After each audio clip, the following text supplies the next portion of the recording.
Okay. I think we're all set to make the video. Guys, welcome back to the channel. Before we get into the video today, you know the drill. I am gonna ask you guys to subscribe to the channel. I'm gonna ask you guys to like this video if you end up enjoying it. And out of curiosity, I want you guys to comment down below your current setup. What bow are you running? What accessories are you running? What arrows are you shooting? Whole 9 yards. Tell me, because I wanna know. Honestly, just out of curiosity, and I hope it sparks up conversations in the comment section. I love when the comment section is wild. I love responding to comments.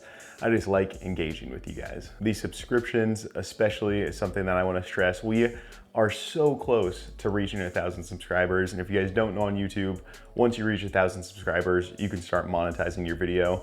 And it has always been a dream of mine to grow this YouTube channel into something that I would be able to do more regularly. And you know, all of the support that I've been shown in the past couple months, in the past year really, has been amazing. It has encouraged me so much, but it would really be nice to be able to have even more of a reason to put more effort towards this channel and bring you guys great content and be able to live out my passion, which is just bringing people joy from archery. It's not going on extravagant hunts and getting everything paid for me and having to live a super easy archery filled life. I cannot make a dime off of archery and not care less. I just want to be able to break even so I can bring good content to you guys and be able to share my passion with you. So please subscribe, but let's get into the video. So the video today is all about this little guy. Not the UV hinge specifically or the hinge specifically, but just the hinge release in general. And more specifically, this part of a hinge. Did you catch that? That was the click on the hinge. So in this video, we're gonna go over the whole shot process of a hinge release, but I am gonna kind of deep dive into what I think the click means to me when I shoot it and the opinions that I can give for the click involved in the shot process of a hinge. Now, there's a whole lot of shot process advice out there. Some is really good information, others probably not super good information. I just want to get my opinion out there and let you guys decide what you like. So leave a comment down below if you agree with it or if you don't, but I'm going to go over it right now. So the click in a hinge release basically just determines and gives you an indication of how close you are to that shot actually breaking.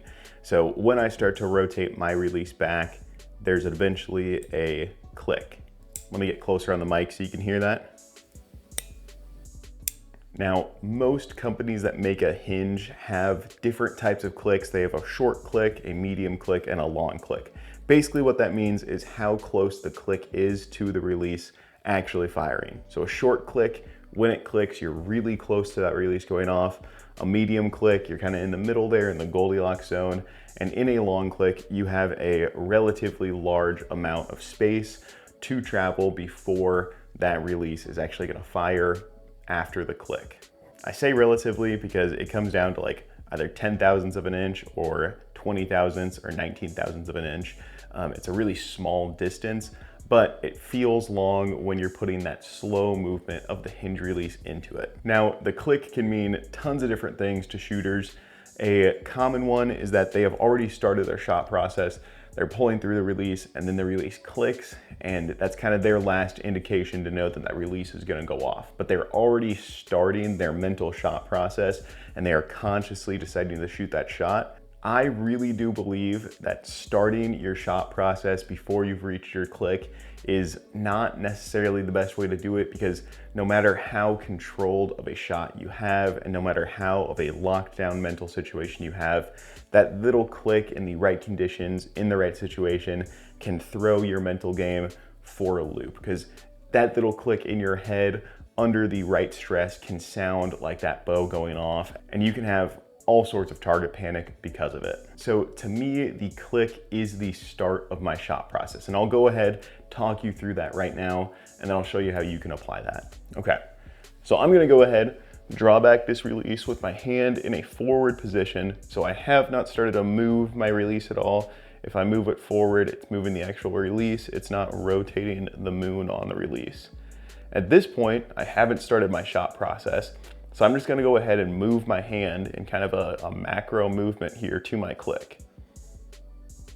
Once I reach that click, I stop moving fast and I start to go through my minute movements. So I start to slowly relax my index finger, and then the shot breaks. Once again, drawn back, haven't moved my release at all, macro movement to the click, right there. Go ahead and start to relax my finger in a micro movement through the shot here, and it goes off. Now, if you guys are confused when I say relax my finger, I have talked about my actual method of shooting a hinge in a different video. I'll go ahead, clip that up above here. But as far as the actual start of the shot process on the click, I'm gonna dive into that right now. So to start off with, I feel like a lot of people waste space in a hinge release. And what I mean by that is you have all of this room for this head to pivot. And a lot of people, when they start off their shot process, they have their hand all the way forward and only move it back maybe 1/4 of an inch in total, because they start their shot process so far up and they have such a tight hand on the release. I feel like a lot of people just kind of assume when they start shooting a hinge that their hand all the way forward is the best way to shoot and is the proper way to shoot, and they don't really think about moving their hand back and using the click as an actual reference point of when they start their shot process. Myself, for example, I'm pretty comfortable having my hand all the way forward and then starting to ease my hand back a small amount to that click and then relaxing through the shot. But you might find it a lot more comfortable if you can relax your hand quite a bit into that shot. So instead of having your release hand forward like that, it's really kind of swept back and rotated back like that.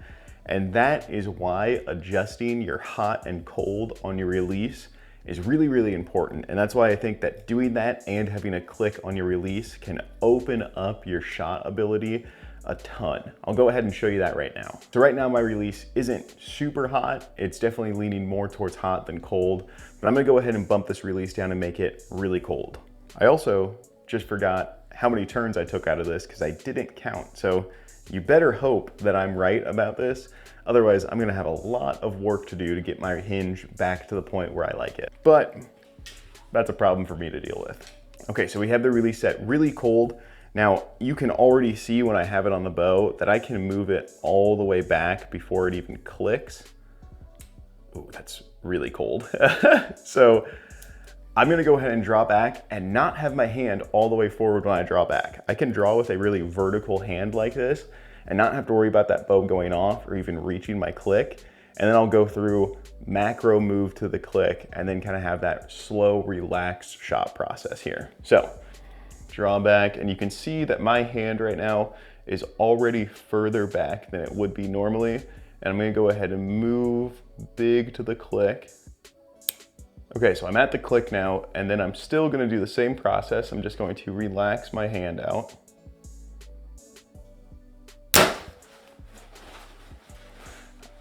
I definitely was a bit too relaxed because your hinge will fall out of your hand when it's that far, but that's the extreme, that's the example that I wanted to show.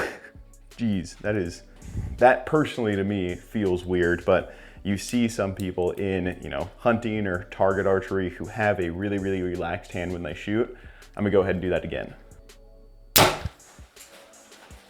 Yeah, once again, almost fell out of my hand. So very, very relaxed hand. That's kind of the very extreme of shooting a cold shot. And I'll go ahead and give a different angle and kind of give a side-by-side view of what it would normally look like if I shot it and what it looks like when it's a really cold release. So you'll see that on screen right now as I'm talking.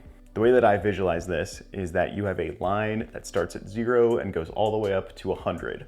And that is your total range of motion on your release.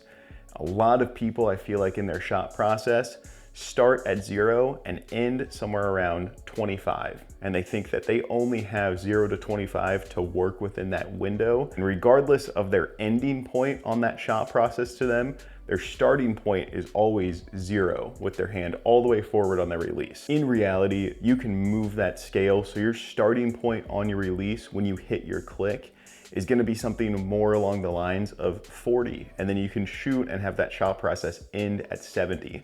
Heck, you'd even go starting at 70 and ending at 100. You're gonna drop your release a ton because you have to have a really relaxed hand at that point, but you can do it. You can tie a string onto your release if that's comfortable for you.